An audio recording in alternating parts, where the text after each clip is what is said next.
Galnet News, your galaxy in focus, 11th of January 3301. In today's news, the bombing of Panem in the Oniongate crisis resumes, the fallout from the Sorbago slave rebellion, and Federal President Halsey clarifies her approach to onionhead. Today's top story from Fornacis, where the bombing of Panem resumes. Despite the continuing Oniongate protest on the steps of Congress, Admiral Vincent has announced that the surface bombing of Panem in the Fornacis system has resumed, but this time with targeted, genetically engineered biocides to destroy the onionhead crop. He said, "Automated munitions deployed from orbit release a gentle mist that then descends on the crop. It is harmless to humans and to other flora and fauna."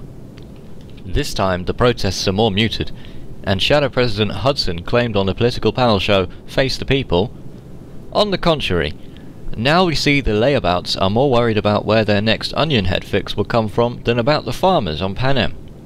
This latest development in the Oniongate crisis sees the Federation step up its attempts to prevent the spread of what they regard as an illegal narcotic, but with stiff opposition from the Farmers' Union led by Giorgio Algeria, who insists that this special crop is their only means of livelihood. Commanders continue to flock to Fornacis on both sides, but recent feeling towards the Federation appears to have taken a turn for the worse in the light of the recent tax rise, and a heavily criticised President Halsey will surely have her work cut out to ensure public opinion does not continue to drop. More from President Halsey now, who attempted to clarify her approach to onionhead. In an attempt to quell the clamour for her resignation, President Yasmina Halsey has tried to clarify the rift between the Admiral of the Fleet, Admiral Vincent, and her own office. She said, "Admiral Vincent runs our Navy, and I run the government.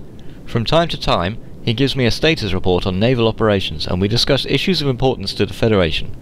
On the events in Fornacis, the Admiral acted unilaterally, and simply reported his actions after the orders have been carried out.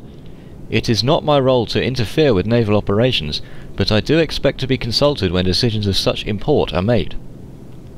Political pundits are speculating that this carefully worded speech she read out must have been the result of negotiations between the Navy and Halsey's office. They are rumoured to detest each other, and the friendship between the Shadow President and Admiral Vincent has doubtless not gone unnoticed. News from the Empire now, with the fallout from the Sorbago slave rebellion. Last night, a relaxed-looking Senator Zemina Torval announced what had happened to the leaders of the Sorbago rebellion in a press conference following the return from her holiday cruise. She said, "We managed to fight off the federal rabble-rousers due to excellent support from many independent pilots fighting to support the honourable tradition that is imperial slavery, and I'd like to pass on my thanks to them. Production has already restarted, and a small number of slaves that had succumbed to the persuasions of the foreign troublemakers have now been punished." She also commented on the recent uprising in Onkuma, saying, "These rabble-rousers don't appear to learn very quickly. We will have the system back in working order soon." Senator Torval has paid generous combat bonds to independent ships that have helped her in large numbers over the last few weeks. It is understood the ringleaders of the Sorbago rebellion were executed. Senator Torval was quick to claim a crushing victory in Sorbago after the recent slave rebellion, but news from Onkuma just a few days ago suggested that another rebellion was underway. As many commanders rushed to respond to the stirring uprising, many found that it was over almost as soon as it had begun, and might mark an improved stance from the Empire on putting down such rebellions before they come to fruition. And that's the Galnet News for today. Tune in next time to keep your galaxy in focus.